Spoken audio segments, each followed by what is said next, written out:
Am I the jerk for not giving my girlfriend my social security number so she can run a background check on me?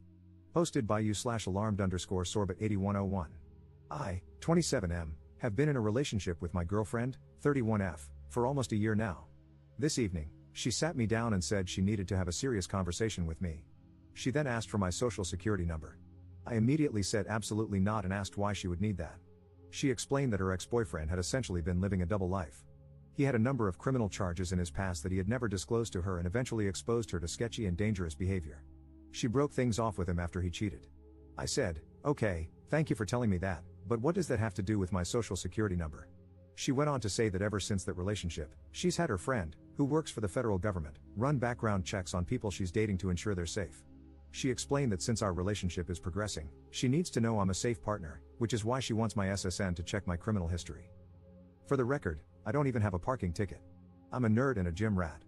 All I do is work, go to school, play board games, come home, watch anime, rinse and repeat.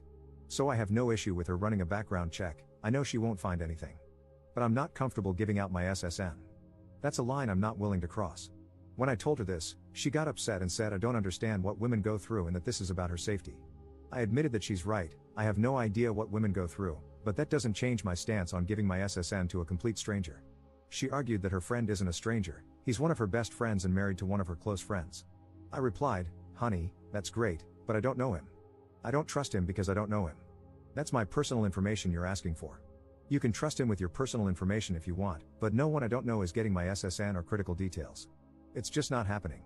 She then said that our relationship won't be able to progress unless I give her friend my SSN because she needs to feel safe.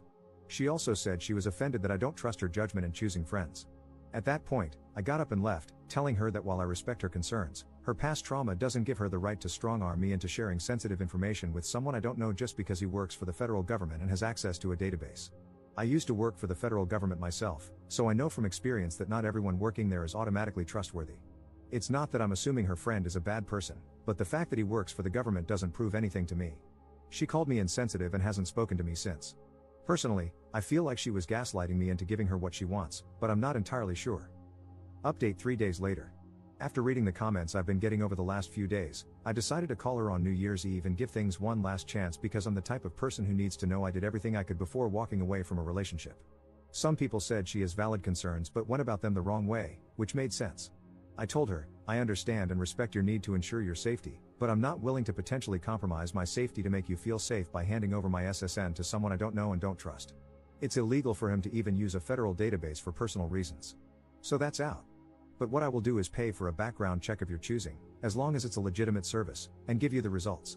I will not be providing my social security number to anyone, but my address, date of birth, etc., are all fair game. She refused and said that she had chosen a background check, having her friend do it, because she knows she can trust him. So I said, if that's how you feel and you won't budge, then the issue here is trust, and I'm not willing to stay in a relationship with a woman who doesn't trust me because of some crap that doesn't have anything to do with me. I'm not paying for another man's sins, and I'm not giving you my social security number because your ex was a criminal.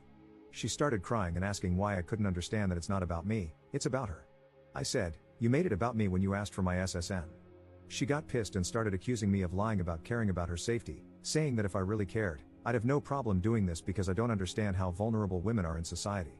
So I said, I was willing to work with you up to a reasonable point, but now you're just trying to manipulate me, and I don't feel safe being with you anymore. Because if this is how you react when you don't get your way about having my SSN, what happens the next time we have a major disagreement or a serious situation? Are you going to keep crying to try to get your way or throw out another ultimatum to try to force me into doing what you want? She started saying that, as a man, I can't understand what it's like to go through life as a woman and have to be afraid, and that this is what she has to do for her safety and security, and I need to just respect that and give her what she needs for her comfort. I was like, I tried to compromise, you wouldn't accept it, there's nothing more to say here. To be clear, I wasn't exactly calm. I have severe anxiety, so this was a really hard conversation for me to have. I was actively pacing around my house, sweating, and forcing the words out the entire time. Then she started crying and asking about New Year's because we were supposed to spend it with her parents. I said, you should have thought about that before you tried to strong-arm me into getting your way. This isn't an and everyone stood up and applauded moment, that's just how things went. I hung up, and now we're over. Obviously, I'm hurt, but I'm realizing I dodged a bullet because there's no reason things should have gotten this messy. And before anyone tries to jump me in the comments, again, I offered to pay for the check. She refused because it wasn't the test she wanted. I feel like I made a good faith effort to resolve things. Hate to ring in the new year without a kiss under the mistletoe, but it is what it is.